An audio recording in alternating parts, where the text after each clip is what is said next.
this is my Google Pixel stand, the second one to have a problem.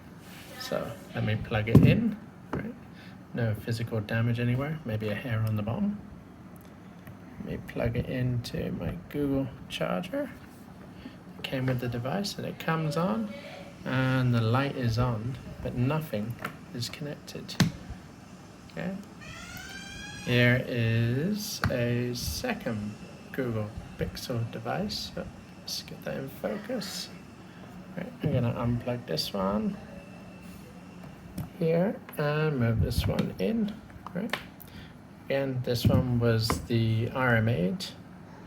The original one was RMA'd, and this is the new one, and no light comes on. If I put my phone up to it, it will charge my phone.